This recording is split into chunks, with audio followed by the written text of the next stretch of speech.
Anyway, hello friends. I thought that I would make a little video talking about my sourdough method because I'm on my sourdough kick. I've only been making sourdough for like 2 months, so I'm not an expert, but I just thought that I would show you guys how I do it. So, I can't speak on how to start the starter because I didn't start mine. My friend gave me some of hers and I added to it, so step one, find a friend who makes sourdough and take some of their starter and go from there. But, so I am feeding my dough. So when you have established starter, when you feed it, you dump half of it out. And I do think that some people save this. It's like the sourdough discard. You can make like a whole bunch of recipes with the discard. I've made like cookies, pizza crust, monkey bread, but that would be too much for me if I was saving the discard and then also like dealing with my starters. So I do throw it in the garbage a lot of times, which does kind of feel like a waste, but it is what it is. So dump half of it out, and then when you feed it, you're using all-purpose flour and then filtered water. So I know that everybody does like different ratios, but I do a cup of flour and then like 3/4 of a cup of filtered water. And then I will show you the texture. I might have to open this new thing of flour, which is annoying. Also the hole to my jar is small, so I use a 1/4 cup so I don't spill it everywhere. Well, I might make it. All right, so a cup of flour and then 3/4 cup filtered water.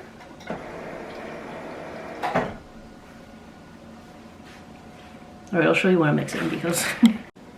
All right, and this is the texture we're working with. It's like a chunky pancake batter is what I relate it to. So we're just mixing this in there. So I keep mine on the counter because I bake with it so often, and then I feed it every other day. So to be honest, mine is like active all the time. But so if I'm gonna bake with it, I'll feed it like 12 hours before, 12-ish. So you know that it's ready to bake with when it doubles in size. So honestly, the annoying thing about this jar is that when she's very happy, she does overflow. All over the jar and the counter, which, you know.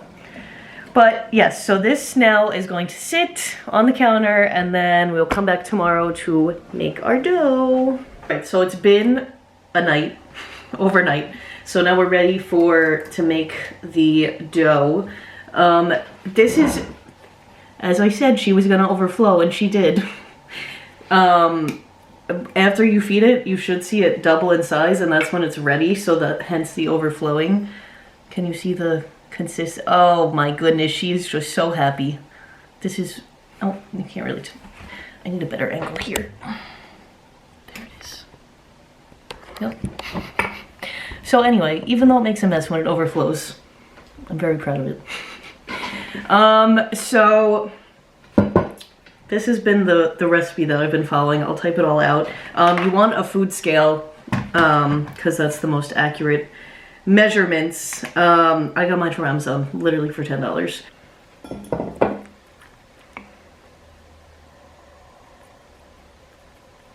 So 150 grams of starter. It honestly, texture-wise, reminds me of like Elmer's glue. She's so happy.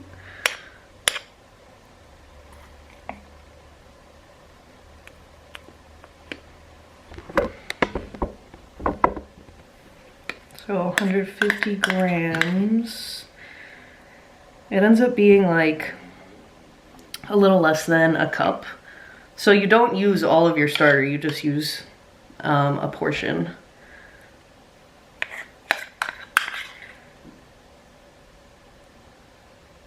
A little too much. Still a little too much. Oh, I just got it on my phone. Okay, 151, close enough. Okay, And then 350 grams of water. So I just heated this up a mug of water in the microwave because it likes warmth. So 350 grams. I always go overboard with the water and then I have to take some out. See, 367 is too much. Too much.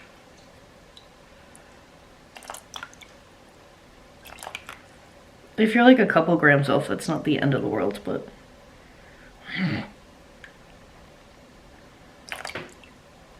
Alright, 350. And then you're gonna whisk this together. Let me pause here.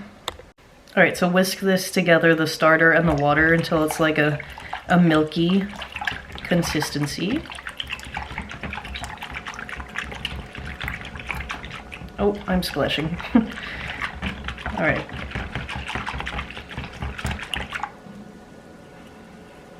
That's done. Now we do 500 grams of bread flour. This is the bread flour that I use. The King Arthur. Oh, Jesus. Bread flour right here. I think I'm gonna have to open a new one because I haven't opened one here. But so 500 grams. What? Did I just break this bag?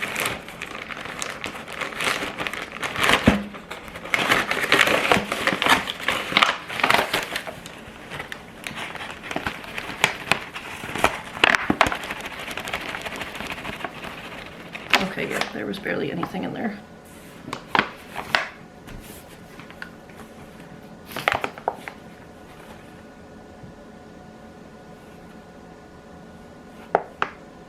Oh no. And then every time I add too much.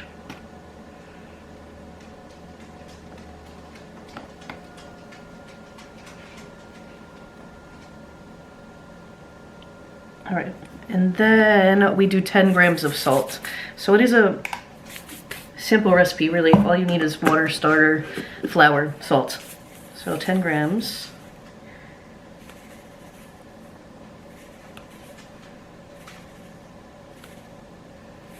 Oh, that was 11, that's fine. So then I'm gonna move out the scale.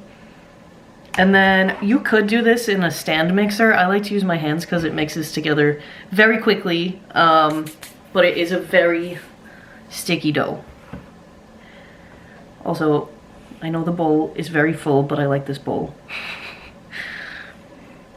So you mix it all up.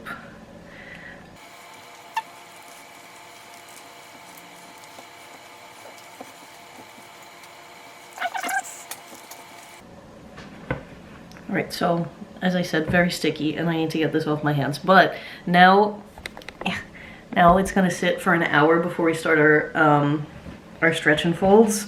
This is like an all-day situation. I know that some people do same-day bakes. I've never done that, so I can't speak for that. But yeah, so we'll come back to this in an hour to start the stretches. All right, it's been an hour, so now it's time for the stretches. So I just leave it sitting here with saran wrap. So you're doing 4 sets of stretches, so you need 2 hours here. So we're doing the first set now, and then we wait 30 minutes, second set of stretches, 30 minutes, third set of stretches, and then another 30 minutes, and then the 4th set of stretches. I'm trying to get a good angle so you could see it. So basically, we're just taking the dough, and you're stretching it out as far as you can without it ripping, and then you just fold it back over like that. And then we're doing it for all. It's still a little sticky. It gets less sticky as the folds go on. Jeez, please get off. All right, and then we just turn the bowl. We'll do it to this side. So we'll take this side, stretch, fold. And then you just keep turning the bowls until you do every single side.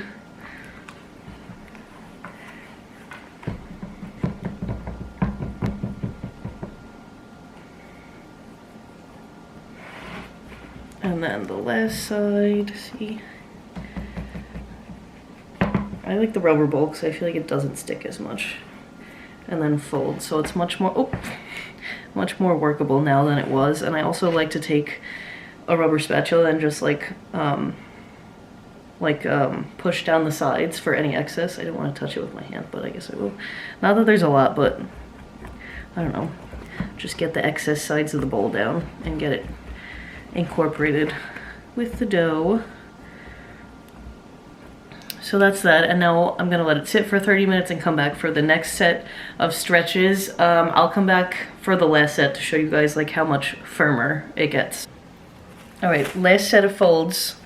It's much more like workable now. It's not as sticky, and she's very stretchy. So this is the last, oh, I think I got a poppy seed in there from lunch.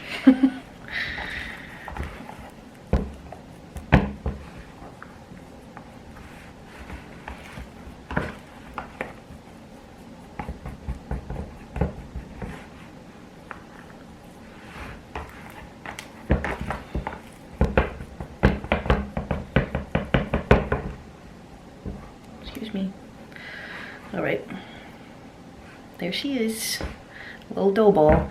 Now is for the most time-consuming, oh my god, I flipped it, I didn't know I could do that. Now is for the most time-consuming part. It has to ferment. This is like the bulk fermentation, so it needs to sit like 6 to 8 hours, but I kind of have found that like 8 to 10-ish is more what it needs. And it needs to like double in size from this. I like to keep mine in the stove with it off. It just feels like a safe space in there. I feel like it's a little warmer. Not that it's like cold in here, but I don't know. So I'm gonna keep it covered for like 8-ish hours. Keep it in the stove, and then when it's doubled in size, we'll come back and show you. Hello. It has been about 9 hours, so she's ready. not the floating head. She's ready, but I have this position like this so you guys could see what's going on here. So I do like to throw down a little bit of flour, just to make it easier to work with. Bread flour, since that's what we have in here. So I just, throw a little on the counter like this, and so she's kind of doubled in size. I don't know if you can really tell from the bowl. She has. All right. So you could see that she's very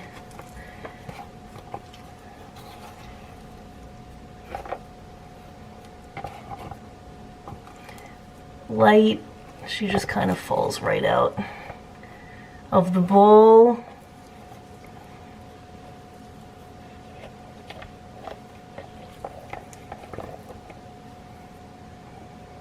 This little piece.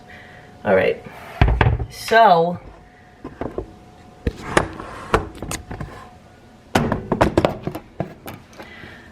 now we've gotten her out of the bowl. So now we want to flatten to the best of your ability. We flatten out the dough.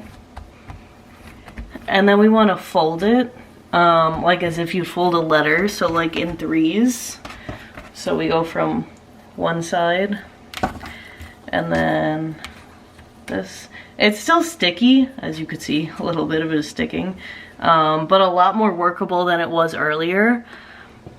And then you're just gonna take it from the one side and we're gonna roll it up into a ball like this. And you can hear like there's air bubbles in this. So now it's in like kind of like a ball-ish shape. And now you really don't want to put too much flour down because we want like tension to make this into more of a ball. And you're just gonna kind of like drag it on the counter like this. So it's in a ball shape, just like this. Ooh, yep, that's perfect. Yeah, I feel like I don't really know how to describe it, but you could see what I'm doing. Like, that makes it into a nice ball. I'm getting flour all over my camera, but I'll change the angle so you could kind of see better that she's in like such a nice little ball shape now. And then we're just going to put this right back in to the bowl. I like to throw just a little bit of flour in the bowl. Just a little. Honestly, the rubber bowls I feel like are the best because it doesn't stick as much in there. And And this isn't gonna keep the best shape, to be honest, in the morning. I'll just reshape it a little in the morning, but I just throw her back in the bowl. And then I'm just gonna throw the saran wrap over her, and we're going to refrigerate this overnight, and then we're gonna come back in the morning and bake then. Okay, dough has been sitting overnight, so now I'm gonna preheat the oven to 450. 450. And I'm gonna preheat it with the Dutch oven inside. So then you're putting the bread into a nice hot Dutch oven. I know apparently those rubber bowls that I have you can bake in. I never have. I feel like the Dutch oven gives it such a nice crust because it has the lid.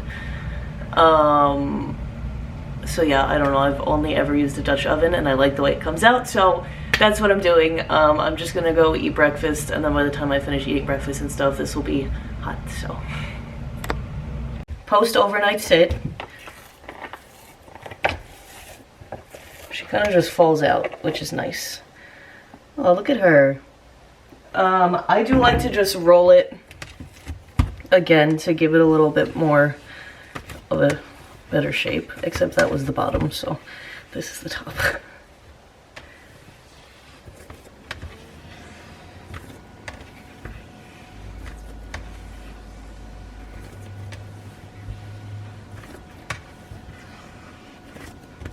Beautiful. So I'm gonna throw her on parchment paper.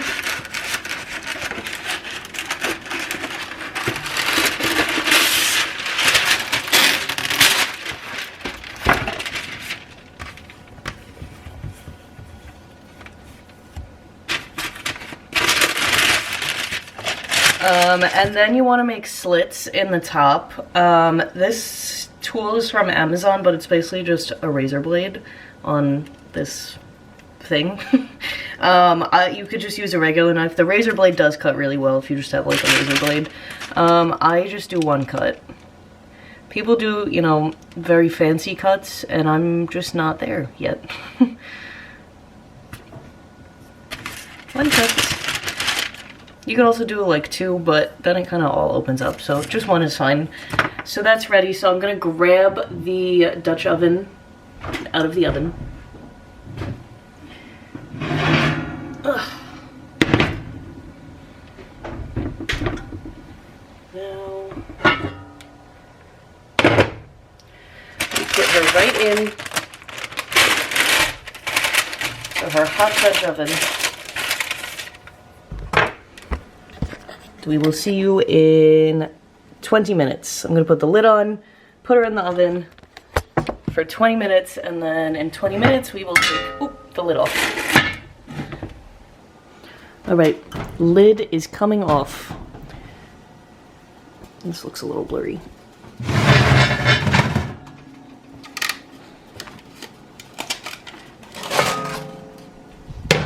See, she's very pale still. So this needs like 30 more minutes. Lid off so she'll get nice and crispy. So we'll see her in, that's a big slit going on. See her in 30 minutes. Okay, just took it out. I had it in for another 28 minutes, so like almost 30. Very good crust. We have to let it cool, so don't cut it right away because it does keep cooking. My friend told me it's like meat, so it's gonna keep cooking here. So we let it cool. I usually wait an hour or so. I'm going out for lunch today, so I will cut it after that because that is kind of soon. So we shall see the results later, but she's looking good. Good color. All right, moment of truth to cut into her. It's been a few hours. I feel like I've worn 5 different outfits in this video. But I'm gonna cut into her so we could see.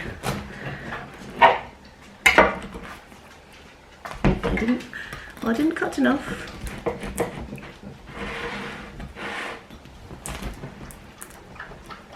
The crust is nice. Oh, right in the sun. That's a good one, if I do say so myself. Right in the sun. That's not good. Yay. I want a piece right now. All right, that's all I got. I hope you guys found this sourdough video helpful. I store mine in the fridge. We eat it within a week, so I probably could leave it on the counter, but I just put it in the fridge. So yeah, thank you guys for watching. Like I said, I hope you found it helpful. See you next time.